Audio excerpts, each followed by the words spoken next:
Alright, welcome to the first videos from Wheels Wheelhouse. A buddy of mine has a 2000 Corvette. The starter has basically failed on him, and I'm going to attempt replacing the starter. Chevrolet, in its infinite wisdom, has put it in a spot that's not easy to get to, so we're going to give it a whirl. The first thing you need to do is disconnect the battery, jack up the front of the car, secure the rear wheels, and get underneath the vehicle. This one is a 2000 Chevy Corvette 5.7. It is automatic, unfortunately. So far I've been underneath the vehicle and I have noticed that the exhaust is in the way. I did not find one of these videos online, so I hope this will help you out. Again, this is a 2000 Chevy Corvette automatic replacing the starter.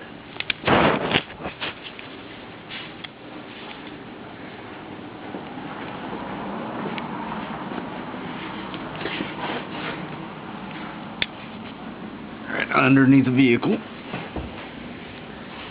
we notice that the starter is positioned in a nice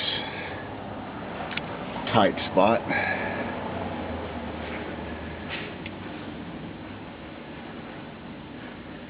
We're going to attempt to get it out. I believe I'm going to have to remove the exhaust, at least unbolt it from this side, and where it mounts directly into the transmission, and more than likely on the other side by the oil filter, and hopefully that will allow the exhaust to hang down enough where I can get to the starter. It does appear that you can get it out, but honestly there is no room here, so we're going to give this a try. So, as I assumed, you do need to drop the exhaust. So here's a video of it. You need to drop it from the front, the middle, and the rear.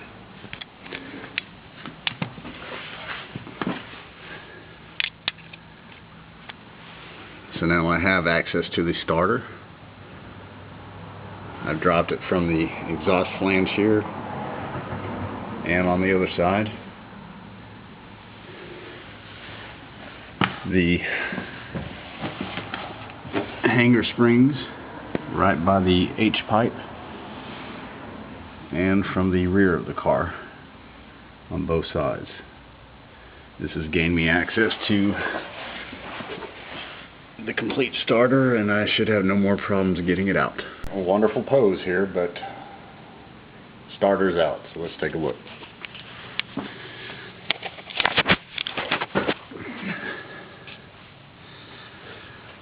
Alright, as I've already said, you need to lower the exhaust all the way from the front to the back. On the transmission core line, there's this bracket that mounts behind it.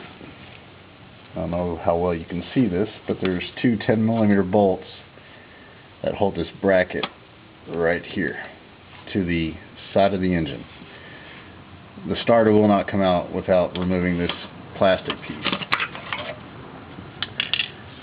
Now, after that's out, the starter will have to go back and up above the exhaust so you can start getting some of these starter wires off it.